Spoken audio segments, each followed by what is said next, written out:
ಇನ್ನು ಪಹಲ್ಗಾಮ್ನಲ್ಲಿ ಉಗ್ರ ದಾಳಿ ನಡೆದು 1 ತಿಂಗಳು ಕಳೆದಿದೆ. ಆದರೆ ಆ ಕಹಿ ಘಟನೆಯಿಂದ ಕಣಿವೆಯ ಜನ ಇನ್ನೂ ಕೂಡ ಹೊರಬಂದಿಲ್ಲ. ಈ ನಡುವೆ ಪ್ರವಾಸೋದ್ಯಮಕ್ಕೂ ಕೂಡ ದೊಡ್ಡ ಮಟ್ಟದಲ್ಲೇ ಪೆಟ್ಟು ಬಿದ್ದಿದೆ. ಇನ್ನು ಮತ್ತೊಂದು ಕಡೆ ನರಿಬುದ್ಧಿ ಪಾಕಿಸ್ತಾನ ಮತ್ತೆ ಭಾರತವನ್ನ ಕೆಣಕೋ ಕೆಲಸ ಮಾಡ್ತಿದೆ.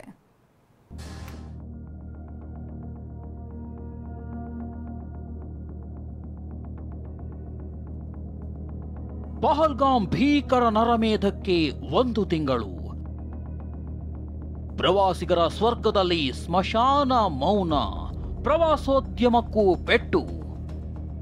ಪಹಲ್ಗಾಮ್ ಜಮ್ಮು ಕಾಶ್ಮೀರದ ಇದೇ ಸುಂದರ ತಾಣದಲ್ಲಿ ಕಳೆದ ತಿಂಗಳು ಅಂದ್ರೆ ಏಪ್ರಿಲ್ 22ರಂದು ನೆತ್ತರೋಕುಳಿ ಹರಿದಿತ್ತು.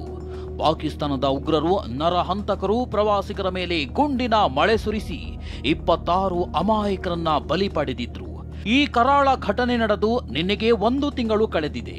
ಪಹಲ್ಗಾಮ್ ಹೆಸರು ಕೇಳಿದ್ರೆ ಸಾಕು, ಈಗಲೂ ಆ ಭೀಕರ ದುರಂತವೇ ಕಣ್ಣ ಮುಂದೆ ಬರುತ್ತೆ. ಪಹಲ್ಗಾಮ್ ದಾಳಿಗೆ ಭಾರತ ಪ್ರತೀಕಾರ ತೀರಿಸಿಕೊಂಡಿದೆ. ಆಪರೇಷನ್ ಸಿಂಧೂರ ಹೆಸರಿನಲ್ಲಿ ಪಾಕ್ಗೆ ಮಣ್ಣು ಮುಕ್ಕಿಸಿದೆ. ಆದರೆ ಸಾವಿರಾರು ಕುಟುಂಬಗಳು ಜಮ್ಮು ಕಾಶ್ಮೀರದಲ್ಲಿ ಈಗ ಜೀವನೋಪಾಯವಿಲ್ಲದೆ ಪರಿತಪಿಸುತ್ತಿದ್ದಾರೆ. ಪ್ರವಾಸೋದ್ಯಮಕ್ಕೆ ದೊಡ್ಡ ಪೆಟ್ಟು ಬಿದ್ದಿದೆ. ಪ್ರವಾಸಿಗರಿಂದ ತುಂಬಿ ತುಳುಕುತ್ತಿದ್ದ ಕಣಿವೆ ರಾಜ್ಯ ಬಣಬಣ ಅಂತಿದೆ. ಅಂಗಡಿ, ರಸ್ತೆ ಬದಿ ವ್ಯಾಪಾರಿಗಳು, ಕುದುರೆ ಸವಾರರು, ಕ್ಯಾಬ್ ಚಾಲಕರು, ಹೋಟೆಲ್ ಮಾಲೀಕರು ಕಂಗೆಟ್ಟು ಕೂತಿದ್ದಾರೆ. 1990ರಲ್ಲಿ ಕಾಶ್ಮೀರ ದಂಗೆ ವೇಳೆಯೂ ಇಂತಹ ಶೋಚನೀಯ ಸ್ಥಿತಿ ಎದುರಾಗಲಿಲ್ಲ ಎಂದು ಅಳಲು ತೋಡಿಕೊಂಡಿದ್ದಾರೆ.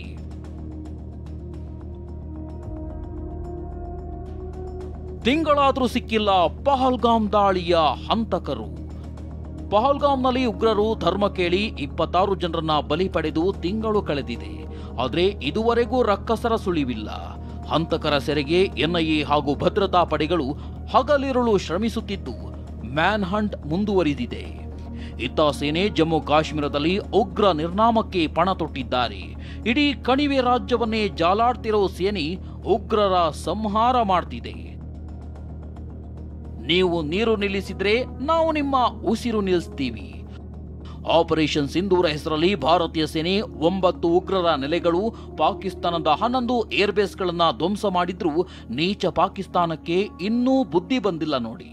ಯೂನಿವರ್ಸಿಟಿ ಒಂದರಲ್ಲಿ ಬಾಲ ಬಿಚ್ಚಿದ ಪಾಕ್ನ ಮಿಲಿಟರಿ ವಕ್ತಾರ ಲೆಫ್ಟಿನೆಂಟ್ ಜನರಲ್ ಅಹಮದ್ ಶರೀಫ್ ಚೌಧರಿ ಭಾರತದ ವಿರುದ್ಧ ನಾಲಗೆ ಹರಿಬಿಟ್ಟಿದ್ದಾರೆ.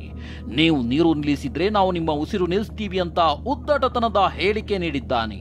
तुम हमारा पानी बंद कर दोगे, हम तुम्हारा सांस बंद कर देंगे. तुम हमारा पानी बंद कर दोगे, हम तुम्हारा सांस बंद कर देंगे. ಇದೇ ದುರುಳನನ್ನ ಬಿಬಿಸಿ ಸುದ್ದಿವಾಹಿನಿ ಇಂಟರ್ವ್ಯೂ ಮಾಡಿದೆ. ಸಂದರ್ಶನದಲ್ಲೂ ರಣಹೇಡಿ ಪಾಕಿಸ್ತಾನ ಬಲೆ ಸಾಚಾ ಎಂಬಂತೆ ಬಿಲ್ಡಪ್ ಕೊಟ್ಟಿದ್ದು ಪಹಲ್ಗಾಮ್ ದಾಳಿಯಾಗಿದ್ದು ಅವರ ವೈಫಲ್ಯದಿಂದ ಪಾಕಿಸ್ತಾನಕ್ಕೆ ಶಾಂತಿ ಬೇಕು, ಆದರೆ ಭಾರತ ಬೆಂಕಿಯೊಂದಿಗೆ ಆಟವಾಡ್ತಿದೆ, ನಾವು ಶಾಂತಿಯನ್ನ ಸಂಭ್ರಮಿಸುತ್ತಿದ್ದೇವೆ, ವಾರ್ ಬಂದ್ರೆ ನಾವು ರೆಡಿ ಅಂತ ಅಹಮದ್ ಚೌಧರಿ ಹೇಳಿಕೆ ನೀಡಿದ್ದಾರೆ. जिसके अंदर वो ये कहते हैं कि जी हम एक जो सा है एक टेररिस्ट वाक़या हुआ तो आप जो सा है हम ये कर देंगे वो कर देंगे. दैट मीन्स कि आप इतनी बड़ी अपनी रियासत को एक दहशतगर्द और एक दहशतगर्दी का वाक़ये के ऊपर हॉस्टेज कर रहे हैं. आप अपनी पूरी इंटरनल सिक्योरिटी की जो मैकेनिज्म है उसको आप खुली छूट दे रहे हैं कि हमें कोई परवाह नहीं. दैट इज़ वाई कि यू आर नॉट आस्किंग कि पहलगाम का इंसिडेंट हो गया, we are not interested in that कि इतना बड़ा सिक्योरिटी फेलियर क्यों हो गया. You are not getting into this कि ये वाक़यात क्यों हो रहे हैं, इसकी इंटरनल वजूहात क्या है. आप जो खुद जुल्म कर रहे हैं उसमें आप जाना नहीं चाहते. ಇತ್ತ ವಿದೇಶಾಂಗ ಸಚಿವ ಜೈಶಂಕರ್ ಮಿಸೈಲ್ ದಾಳಿಗೆ ಮುನ್ನ ಪಾಕ್ಗೆ ನಾವು ಮಾಹಿತಿ ಕೊಟ್ಟಿದ್ವಿ ಅಂತ ಸ್ಪಷ್ಟಪಡಿಸಿದ್ದಾರೆ. At the start of the operation, we had sent a message to Pakistan saying we are striking at terrorist infrastructure. We are not striking at the military. So the military has an option of standing out.